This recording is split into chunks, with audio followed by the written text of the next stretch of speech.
성부와 성자와 성령의 이름으로 말씀드립니다. 한 주간 동안 안녕하셨는지요? 유난히 무덥고 비도 많이 내렸던 여름이 지나고 벌써 9월이 되었습니다. 무더운 여름바람 속에 조금씩 섞여서 불어오던 선선한 바람이 이제 정말 가을이구나를 느끼게 하며 사람의 맥을 탁 풀어놓는 듯 합니다.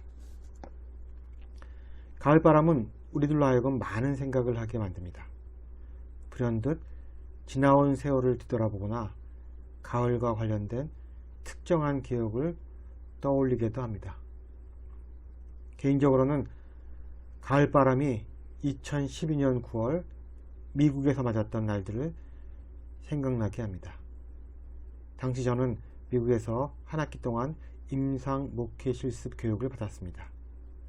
서늘한 가을바람과 높은 하늘이 저로 하여금 무엇보다도 당시의 기억을 떠올리게 합니다. 자화상이라는 시에서 서정주는 나를 키운 건 파라리 바람이다라고 독백했습니다. 정말 철마다 다르게 부는 바람이 우리를 성장시키는 것 같습니다. 아니, 바람 따라 성장한다고 할까요? 아무쪼록 이 가을에도 삶에 대한 안목과 믿음의 성장이 멈추지 않는 저와 여러분이 되기를 주님의 이름으로 기원합니다. 자신이 따르고자 하는 신념의 제자가 되어 올곧게 살아가는 일은 쉽지 않습니다. 그래서 우리는 마치 곧은 신념을 따르는 것처럼 자신을 포장하지만 실제로는 그 신념과 전혀 상반된 사생활을 누린 사람들을 경멸하게 됩니다. 저는 최근 한 언론에서 중국의 한 유명한 반미 농객의 이중적인 삶에 관한 이야기를 접한 적이 있습니다. 미국은 전 세계의 적이며 각국을 착취하는 거대한 종양 덩어리라고 주장하면서 수천만 명의 팔로워를 거느렸던 이 사람은 현재 자신의 가족들을 위해 미국에서 가장 살기 좋다는 캘리포니아에 8억 원에 이르는 집을 갖고 있다고 합니다. 중국 사람들이 이 사실을 비난하자 그는 반미를 하는 것은 나의 직업일 뿐이고 아내와 딸이 있는 미국에 온 것은 생활일 뿐이라고 하며 일과 생활을 구분해 주길 바란다는 말을 남겼다고 합니다. 반미주의자의 미국 생활, 그것도 호화로운 미국 생활, 이것은 일종의 인지 부조화라고 할 수 있습니다. 공식 석상에서는 반미를 주장하지만 자신의 자녀는 엄청난 학비가 되는 미국으로 유학을 보내는 이중적인 행동은 비단 중국의 지도층에서만 발생한 일이 아닙니다. 이러한 현상은 현재 한국의 정치 지배층을 구성하며 반미를 외쳤던 대한민국의 586 세대에서도 흔히 볼 수 있는 현상입니다. 양키 고홈 with my sons and daughters라고나 할까요? 그러기에 오늘 복음에서 예수님은 제자라는 사람들이 신념을 잃지 않고 그 신념의 길을 가는 것이 결코 쉽지 않음을 말하고 있습니다.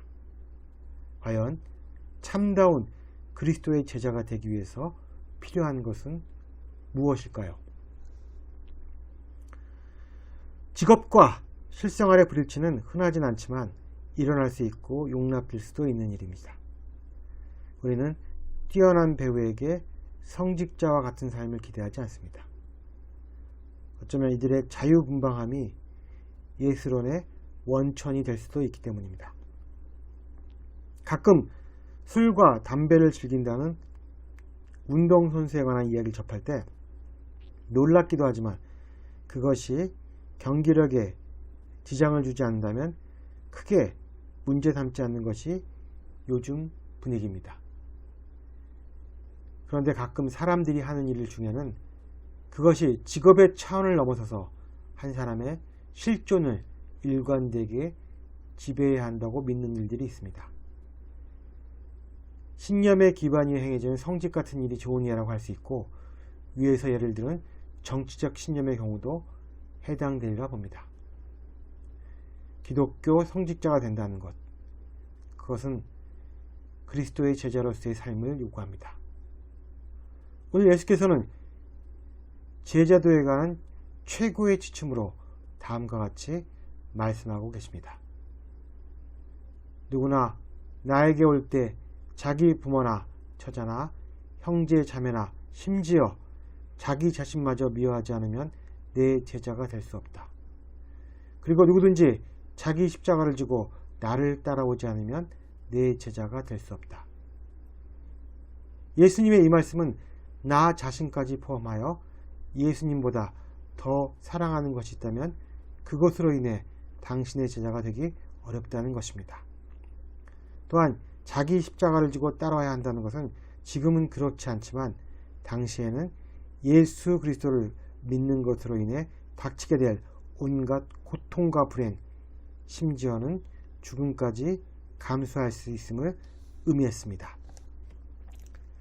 제자가 되어 신념의 길에 나선다는 것, 그것은 단순히 집을 떠나 길을 나서는 것이 아니라 모든 것에 대한 집착을 버리는 일에서 시작합니다. 즉 자기 비움과 자기 희생이야말로 제자가 갖추어야 할 최고의 덕목인 것입니다. 예수님은 자기 비움이 제자도의 가장 근본적인 전제라고 말씀하시고, 이 길을 실패 없이 나아가기 위해서 필요한 것이 있음을 두 가지 비유를 들어서 말씀하십니다. 두 비유는 망대의 비유와 전쟁에 관한 것입니다.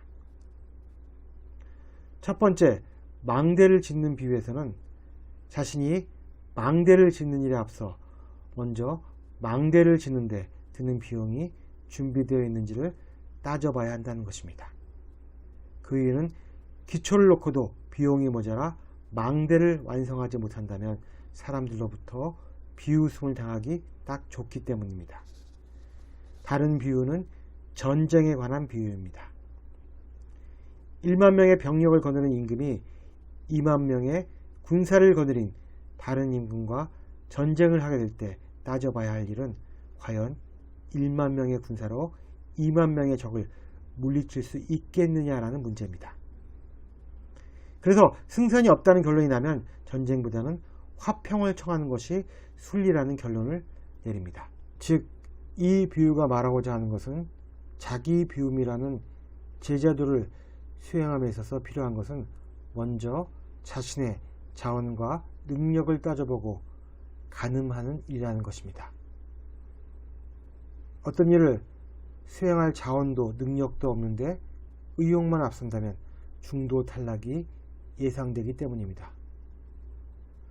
또한 이 두 비유는 제자가 되는 일이 건축이나 전쟁 혹은 사업이나 정치에 마음을 쓰는 것보다 훨씬 더 심사숙고가 필요한 일일 수도 있다는 사실을 알려줍니다.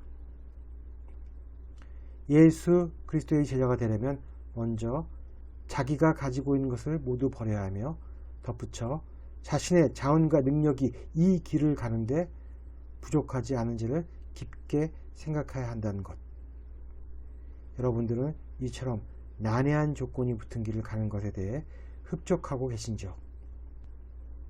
오늘 일독서인 신명기에서는 하나님께서 우리 앞에 생명, 행복의 길과 죽음, 불행의 길을 두셨다고 말합니다.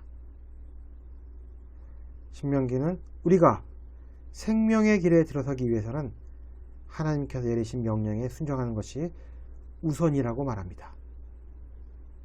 그러나 순종하지 않으면 멸망이 기다리고 있다고 이야기합니다.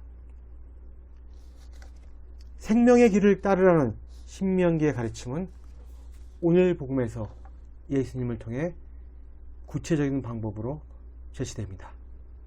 그것은 자기가 가지고 있는 모든 것을 버림으로써 이루어지는 것입니다. 이 독서인 갈라디아서에서는 예수님의 말씀대로 우리가 가지고 있는 것을 모두 버리고 그리스도를 옷 입으면 유다인이나 그리스도인이나 종이나 자유인이나 남자나 여자나 아무런 차별이 없다고 말합니다. 따라서 우리가 진정한 자유인이 되기 위해서 버려야 할 것이 눈에 보이는 소유물뿐만 아니라 인종적, 사회적, 성적 제약을 포함한다고 이 독서는 말하고 있습니다. 그런데 과연 이처럼 철두철미하게 모든 것을 버리고 따라 나선 우리에게 돌아온 보상은 과연 무엇일까요? 이제 버리다 못해 자신의 목숨마저 버리려고 예루살렘을 향한 길에 나선 예수님께 돌아오는 보상은 무엇일까요? 또 제자들인 우리에게 어떤 보상이 따를까요? 아마도 영원한 생명이라 믿어 의심치 않습니다. 성부와 성자와 성령의 이름으로 말씀드렸습니다. 아멘.